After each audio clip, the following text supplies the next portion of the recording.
Hey guys, welcome back to the channel. Welcome back to BP's Pro Wrestling Corner right here on YouTube.com. This is going to be your Raw and SmackDown live review for the week, guys. But before we get into that, I want to take this time and opportunity to remember 18 years ago this month, you know, the horrific happenings that happened here in the United States of America when our livelihood and just everything we know and knew was under attack. I just want to remember everybody we lost, over 3,000 people, give or take a few, all the firemen and police and the EMTs, everybody that we have lost that day on 9/11. I just want to take a time to remember them guys. So yeah.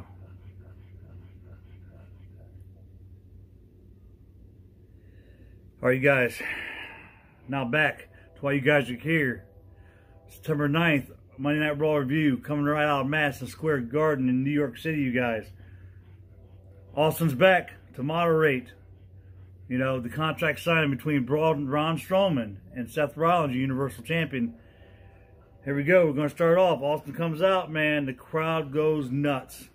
You know, you could tell the WWE Universe truly missed Stone Cold Steve Austin. It was awesome. Great to see him back. But, yeah, Seth Rollins and Braun Strowman come out. They get this contract signing underway. They signed the contract. Of course, after the contract was signed, you know, the OC and AJ Styles had to rear their ugly head, you guys. And it didn't take too long, you know, for that to happen. This right here was probably the greatest segment that happened in the night. It was awesome. But when at the end, when it all came down to it, all you seen was Stone Cold Steve Austin drop AJ Styles on a stack of dimes he calls a neck for the Stone Cold Stunner. It was pretty great. Awesome. Next thing up, man, you know, AJ Styles is out in the ring from him getting stunned. But anyway, he ends up taking on Cedric Alexander. You know what I'm saying? This match, I thought it was a really great match. You know, I give it 3.5 stars because Cedric took it to AJ Styles, man, in this match. It was really good. But, of course, as much as I hate disqualifications and interfering, that's exactly what happened in this match. The OC comes out, you know, they get disqualified. AJ gets disqualified here. Cedric ends up winning by DQ. So all three of them are beating up Cedric Alexander. And lo and behold, the Viking Raiders come out for the save. Come out and save, you know, Cedric here. And like I said, I give this match 3.5 stars. It was a pretty good segment, not bad. This right here is going to lead up to a 10-man tag match later on down in the show, and we're going to get to that too. The Firefly Funhouse also took place. Man, you know, Ray Wyatt, man, he's probably one of the best things on WWE right now, on WWE TV, is probably Ray Wyatt. He's really entertaining. I love watching him. Just great entertaining stuff. Roman Reigns comes out and talks about cancer, you guys. You guys know that he had leukemia. He fought it for 15 years. You remember he had to quit there for a little bit, and he came back because the leukemia came back, and he had to go back and try to fight it, and he did, and he fought it, and he beat it. But he comes out because, you know, this month is the Conor Cure. All month of September is Conor Cure for WWE. Talk about the big fight, cancer victims winning the big fight or losing the big fight, whatever it may be. But you know, Roman Reigns is out there, and he has some survivors there with him on Raw. It was pretty interesting to see. You see that. I love watching that because you know, I hate to see kids sick. I hate when the kids are sick. So Roman was doing his thing there. Next thing up, guys, Becky Lynch and Charlotte tag team up in a match against Sasha Banks and Bayley. Man, oh man, this right here. Woo! Actually, it wasn't a tag team match. I am sorry. It was a Becky Lynch and Charlotte versus. So yeah, that was right. Becky and Charlotte win. It was a tag team match. I apologize. I have my notes all confused here. But anyway, Becky Lynch and Charlotte end up winning, getting the victory. They end up beating the crap out of Sasha Banks and Bayley in this match. I thought this match was fantastic. It was probably probably one of the best women's matches, tag team match anyway, I've seen in a very long time. I ended up giving this match a 4.5 stars.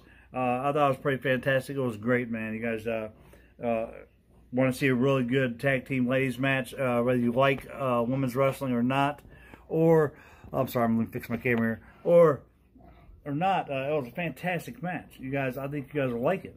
It was great. So Becky and Charlotte getting the victory during this tag team match. It was really good. So you need to go back and check that guys out. Next thing up, Rey Mysterio versus Grand Metalik. Man, Lucha Libre is in the house. This was a great match. I gave this match 3.5 stars though, but it was still great. And I love watching high flyers go against each other, especially when they're Lucha Libre guys. You know, I'm just glad to see Grand Metalik step out away from the Lucha House Party for just at least one match. He deserves it. It was a great match. They put on a great match, him and Ray. Ray ends up getting the victory here. I gave it 3.5 stars, but still, at the end of the match, Ray and Grand Metalik showed respect for one another, you know, shaking and hugging. That was really great to see that. A great match. But anyway, next up, semifinals match for the King of the Ring. Samoa Joe, Baron Corbin, and your boy Ricochet. All these guys, first time ever, triple threat match for a King of the Ring tournament match. This match right here is phenomenal. Probably one of the best matches of the night besides the women's. I'm going to tell you right now. The winner of this match would take on Chad Gable or Elias in the finals. But what happened, I gave this match 4.5 stars. But your boy, one of my favorite picks, one of my favorite guys, Baron Corbin, ends up picking the victory, and he moves on to the finals here. So Baron Corbin will either be taking on Chad Gable or your boy Elias right here in the finals. I thought it was awesome. Excellent match. I give this match a 4.5 stars. That's how good it was. And that's another match, you guys. If you guys missed it, you guys need to go back to Monday Night Raw and check that out. The triple threat match for the King of the Ring semifinal match. It was awesome. I love Lacey Evans, man. She was up next versus Natty, of course. Natty ends up taking 2, Lacey though, and she ends up winning the match. So now, in my estimation, I think it's 1-1 now. Lacey's 1-1, Natty's 1-1. I give this match 2 stars, even though I do love Lacey Evans, but you know, the match could have been better. Let's just say that. Next up, man, Firefly Funhouse. Awesome. I told you guys about that. Awesome, awesome, awesome. Bray Wyatt is on there. And I'm telling you right now, the hint is that whoever wins this Universal title match at Clash of the Champions, looks like Bray Wyatt, the Fiend himself, is probably going to end up challenging one of these guys at Hell in a Cell. Next pay-per-view. You know, that's going to be a great match. I just love seeing the Fiend. I love seeing Bray Wyatt's new character. And how he does a Firefly Funhouse, I think is fantastic. So entertaining. Like I said, a lot of people say, though, that they think the Firefly Funhouse is losing steam. I don't think that's the case at all. I think if it's just getting started, I think it's really great to see.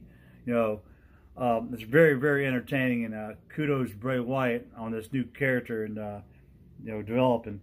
Anyway, like I said, the main event here, guys. Remember when I told you guys about the whole AJ Styles and OC thing against Cedric?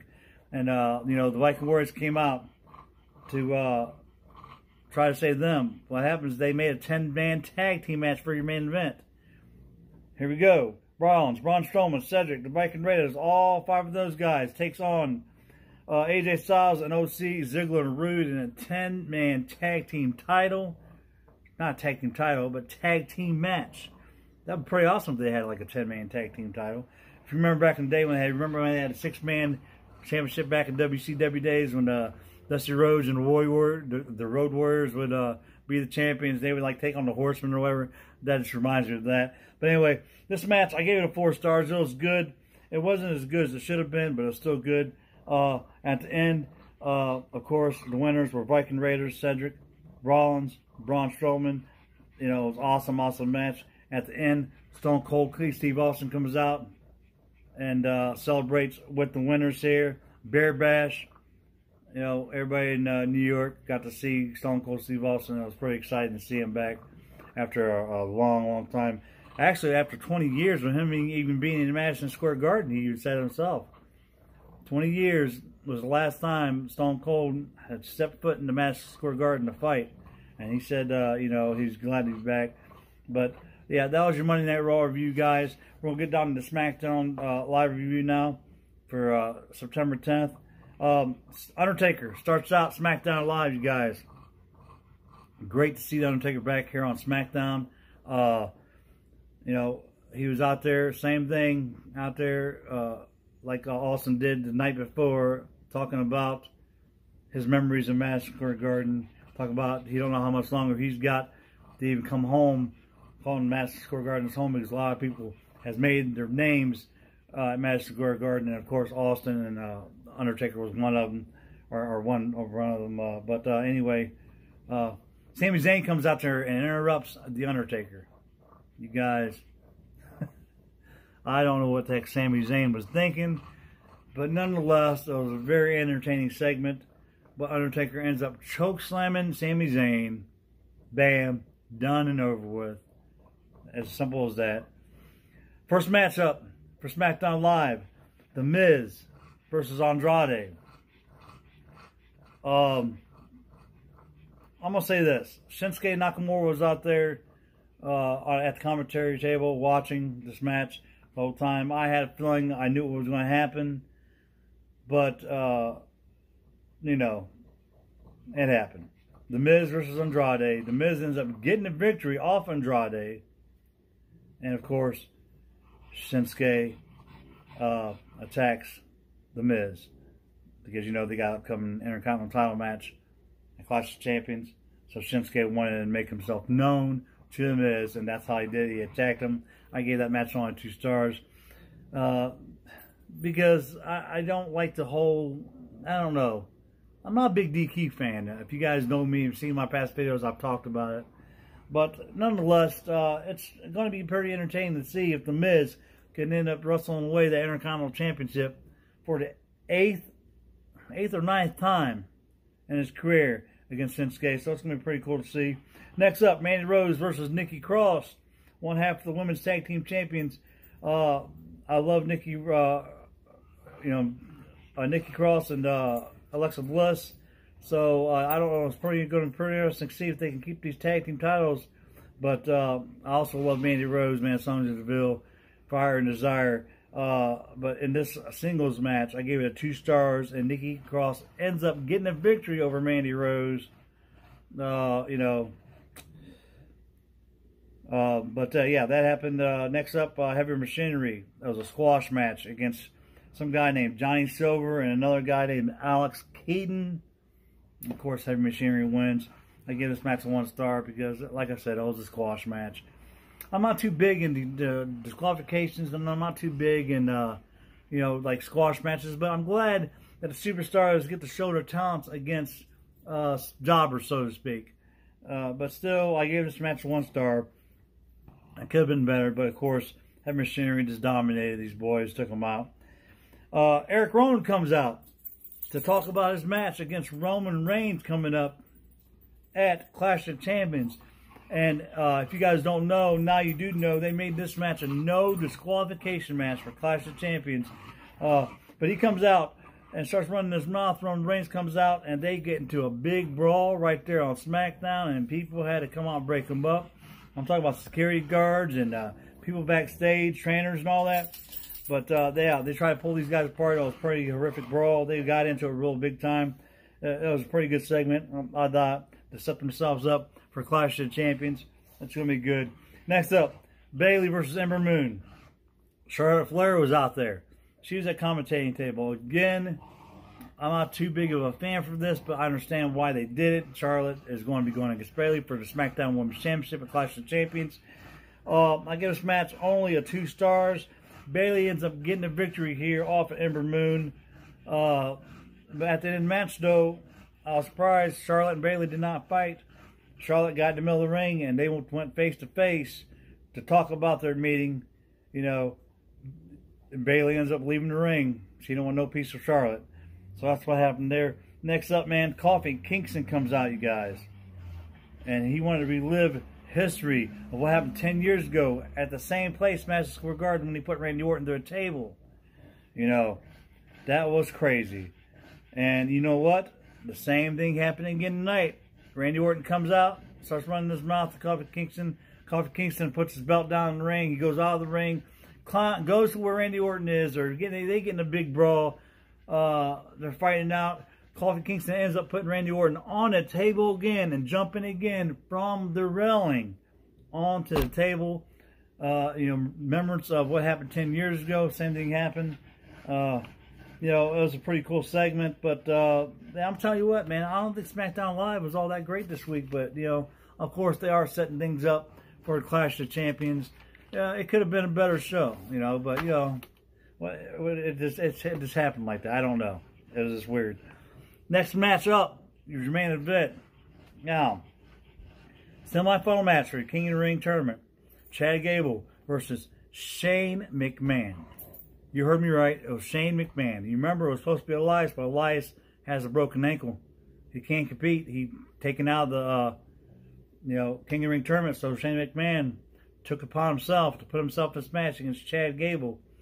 And if you remember back a couple weeks ago, Kevin Owens begged Shane McMahon to take that $100,000 fine away from him from what happened over at SummerSlam.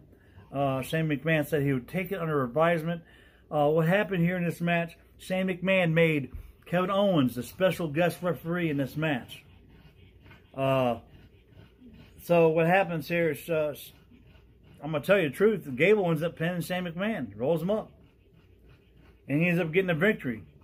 Kevin Owens counts 1, 2, 3. This makes Shane McMahon mad. He says, no, he's not going to have that. So he makes a true out of 3 falls match. So Chad Gable has to come back to the ring to face Shane McMahon. Kevin Owens, referee, they're in the ring. He has to listen to Shane McMahon because he don't want, you know what I'm saying, to fine. He wants to fine to leave. But that's not the case, you guys. Chad Gable got Shane McMahon inside of the ankle lock, and he makes Shane McMahon tap out. Fantastic. Chad Gable just skyrocketed himself right to the finals. You know, next week on Raw, it's going to be Chad Gable versus Baron Corbin to see who is going to be your new King of the Ring. And I'm going to tell you what, after this match happened, you guys, Shane McMahon was not happy. Kevin Owens says, look, it's your fault. You're the one that tapped out. I was trying to count the match. I was trying to do it in your favor because also, I didn't tell you this, but Shane McMahon won for a couple of pins against Chad Gable in this match, and Kevin Owens actually did a fast count, all those attempts, but Gable ended up kicking out. But be that as it may, it didn't matter because Gable said, okay, so he ends up getting Shane McMahon inside of an ankle lock and makes Shane McMahon tap out. He has to tap out. There's nothing Kevin Owens could do about that. Kevin Owens ends up picking Gable's hand up for the victory. And Chad Gable is going to be going to the finals once again against Baron Corbin in the King of the Ring tournament. But after this is all over with, Shane McMahon ends up firing Kevin Owens. After he beats him down from behind, he fires Kevin Owens. So it's going to be interesting to see what happens there.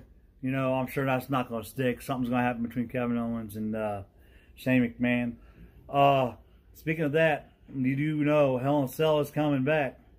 And if you remember last year Hell in a Cell, if I'm not mistaken, Kevin Owens took on Shane McMahon. But that's also when the whole thing with Sami Zayn came out to save Kevin Owens. But that's not going to be the case this year. So I bet you this is going to set up a match between Kevin Owens and Shane McMahon at Hell in a Cell, probably inside the cell, and it's probably going to be a pretty horrific match. But yeah, you guys, that is your Raw and SmackDown Live reviews for the week. Remember, September 18th, Wednesday night, next week, 8 p.m., 2 hours, NXT is moving away from the WWE Network and coming to USA live. You guys don't want to miss that. It's going to be awesome. I can't wait for it. I'm a big, big NXT fan, you guys. Other than that, you know, I want to say thank you guys all very much for watching the show. Please continue watching the show. If you guys would please share, comment, like, you know, subscribe to the channel. Have your friends subscribe to the channel. I just want my channel to grow for you guys, to get bigger for you guys, so I can bring you guys all the latest news and excitement coming, whether it be WWE, Impact Wrestling, ROH, AEW. You know, I'm going to try my best to do everything for you guys. And remember, this Friday, I'm going to be going over to the Cordy compound because we're going to be doing the Clash of Champions review. You guys don't want to miss that video either. It's going to be awesome to see Chad, to be there at the Cordy compound once again to give this Clash of Champions review. I can't wait for that. But yeah, you guys, until next time, I got it all right here for you. Next time right here on the corner. I'll see you then.